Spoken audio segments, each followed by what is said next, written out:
to sing a few lines to a song that it's a song of encouragement. Sometimes we go through trials and we go through tests. Sometimes things are going wrong in the home or in the workplace or just generally in life, and we may not understand why, but we have to go through. And I was going through, and therapy for me a lot of times is to get on the piano and maybe sing a song, and I feel a little bit better. So these are some words that were given to me.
God be the glory. Amen.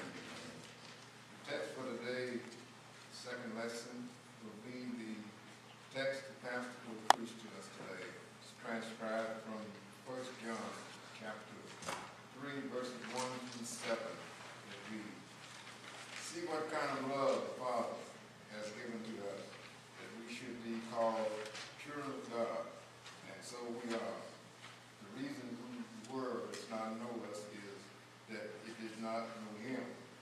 Beloved, we are God's children now, and what we will be has not yet appeared. But we know that when he appears, we shall be like him, because we shall see him as he is. And everyone who thus hopes to him purifies himself as he is pure. Everyone who makes a practice of sin also practices lawlessness. Sin is lawlessness. You know when he appeared to take away sin, and in him there is no sin. No one who abides in him keeps on sinning. No one keeps on sinning has either seen him or known him. Little children, let no one deceive you. Wherever practice righteousness is righteousness, as he is righteous. This is the word of the Lord." Thanks be to God.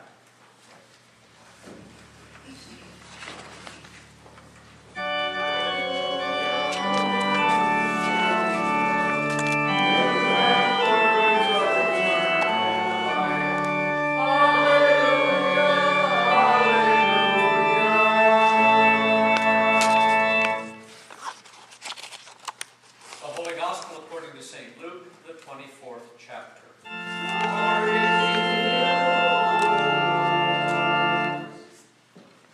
As they were talking about these things, Jesus himself stood among them and said to them, "Peace to you." But they were startled and frightened and thought they saw a spirit. And he said to them, "Why are you troubled, and why do doubts arise in your hearts? See my hands and my feet, that it is I myself. Touch me and see. For a spirit does not have flesh and bones, as you see that I have." And when he had said this, he showed them his hands and his feet. And while they still disbelieved for joy and were marveling, he said to them, "Have you anything here to eat?" They gave him a piece of broiled fish, and he took it and ate it before them. Then he said to them, "These are my words that I spoke to you while I was still with you, that everything written about me in the law of Moses, and the prophets, and the Psalms must be fulfilled." Then he opened their minds to understand the Scriptures and said to them, "Thus it is written, that the Christ should suffer and on the third day rise from the dead, and that repentance and forgiveness of sins should be proclaimed in his name to all nations, beginning with Jerusalem. You are witnesses of these things. And behold, I am sending the promise of my Father upon you. But stay in the city until you are clothed with power from on high." This is the gospel of the Lord.